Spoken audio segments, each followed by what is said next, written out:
Well, there's an awful lot when it comes to the levelling up agenda that's in the news right now, not least the man that you shadow, Michael Gove, in his rather strange impressions yesterday.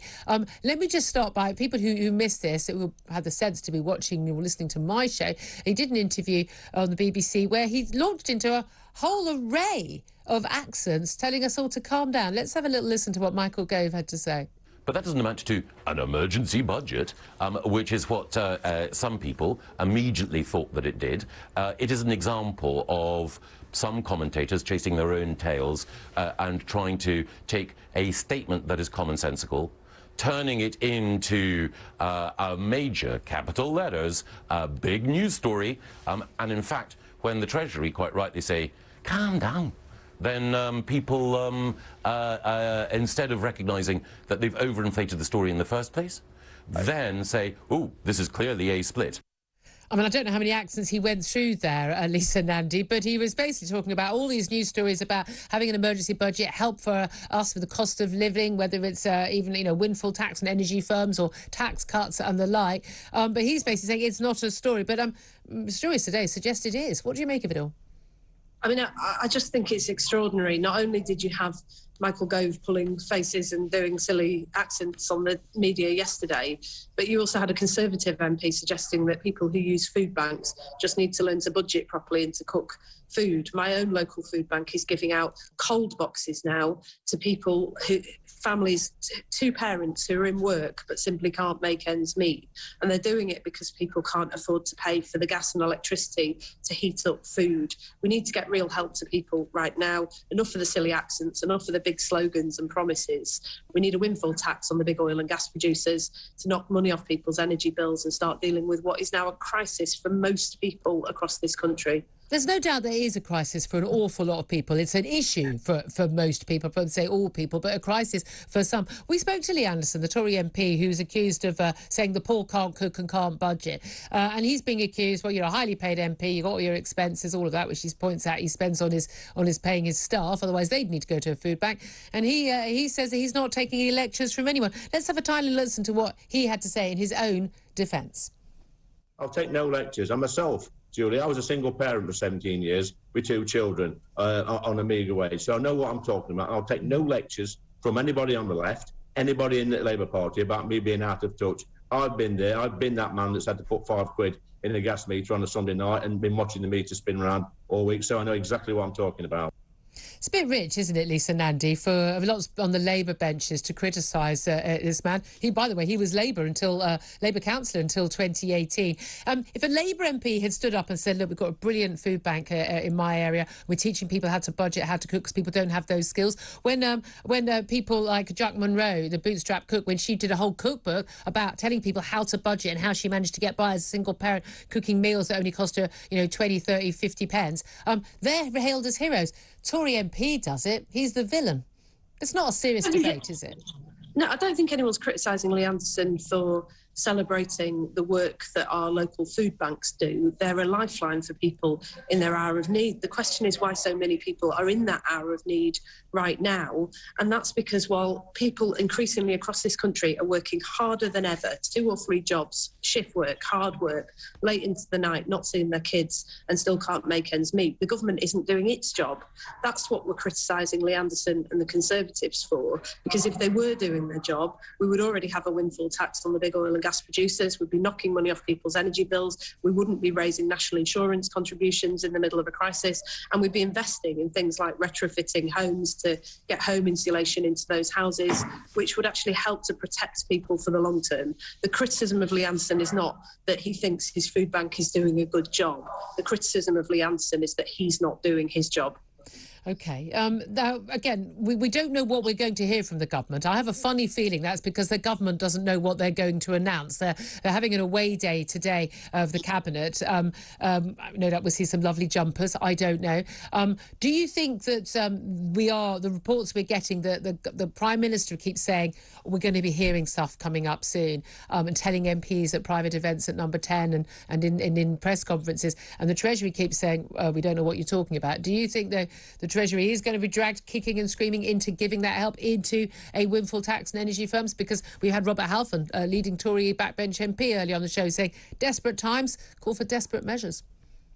I just don't know. And the reason I don't know is because I don't think this government has any kind of plan, and this country desperately needs a plan. The Prime Minister seems to bounce from one idea to another. Only a few months ago, Michael Gove was touring TV studios telling journalists that we were going to have a Medici-style transformation of our great towns and cities.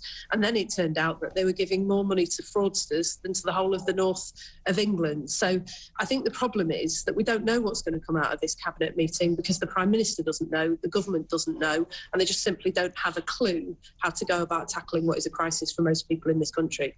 Well, you're also talking this morning about a key manifesto pledge, which you say the Conservatives are breaking. What's that? So when we left the European Union, money that used to flow freely back to us, to our nations and regions across the country through something called the Shared Prosperity Fund, was money that we used to invest in young people, to invest in skills, to create apprenticeships and to build infrastructure in parts of the country where we've seen that funding cut by a national government. When we left, the government said, of course, we'll protect that funding. We're supposed to gain as a consequence of Brexit, not lose out. But the government has broken that promise, and we've released figures today that show that England stands to lose out in almost every region of the country to the tune of £1 billion, including Staffordshire, where the Prime Minister is currently holding this emergency cabinet meeting. Can I also ask you, in your role as actually a former Shadow Foreign Secretary, about, you mentioned issues on the EU. We're seeing reports that Liz Truss, the Foreign Secretary, is being backed by the Prime Minister and basically saying if the EU don't come to the table in 72 hours, he's going to give an ultimatum and a deadline to renegotiate the Northern Ireland Protocol. She is going to basically rip it up. Suella Braverman, the Attorney General, has given legal advice saying, actually, you can put the Good Friday Agreement ahead of the Northern Ireland Protocol and prioritise the needs of Northern Ireland's peace process and being able to form a power-sharing government at Stormont with Sinn Féin and the DUP, and that it would be justifiable under the terms of the Northern Ireland Protocol and the Brexit deal that was signed for us to unilaterally walk away from that. Do you think that's the right thing to do, prioritising peace in Northern Ireland and a power-sharing government over dealing with the EU on, well, let's face it, they're still trying to give us a punishment beating for voting to leave the EU? Well, except that this is a deal that the Prime Minister personally negotiated, that he signed and told us was an absolutely brilliant deal only a few years ago. But the deal includes a measure where you're allowed to unilaterally leave. Well, it does, but the problem that Liz Truss has got is that if she unilaterally leaves, then the European Union has the right as well to renege on the agreement around trade. And we're in the middle of a cost of living crisis. And the idea that you would make life harder for businesses and for families around this country in the middle of a cost of living crisis seems to me utterly wrong-headed. This is a mess that the Prime Minister has personally created. I don't see why it's beyond their collective wit in government to try and sort this out. And I think they probably could do that with a bit of goodwill on both sides. I've been critical of the European Union in the past for not showing that level of goodwill, but I do think the government really does need to step up and approach this in a pragmatic and sensible way. But you say that there hasn't been any goodwill. We've had Emmanuel Macron threatening to cut off electricity to Jersey. We've had, fishing boats being blockading and the like. I mean, for goodness sake, we've not seen any goodwill. We've got massive load of customs checks on the Irish Sea between Britain and Northern Ireland, far more than, per rata than we are seeing in any other border of the EU. They are giving us a punishment beating for having voted for Brexit. And if we do end up with a trade war, it will be the EU that instigated that. It will be them that are putting tariffs up for their own people, putting a tax on goods for their own people that are imported from here.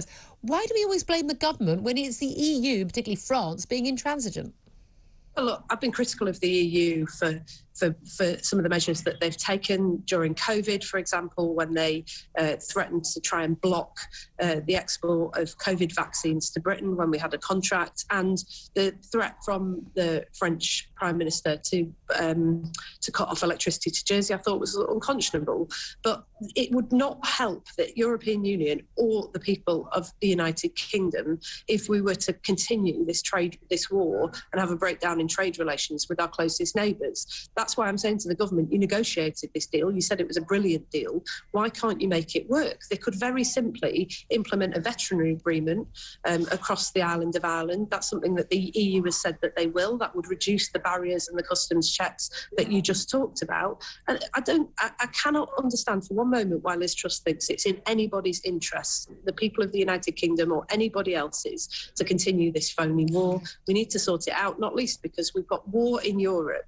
We've got an increasingly aggressive president in Russia showing aggression to his closest neighbours, as well as the war in Ukraine. We need to stand together and sort these problems out. All right. Lisa Nandy, Shadow Levelling Up Secretary, really appreciate you joining us, Nines.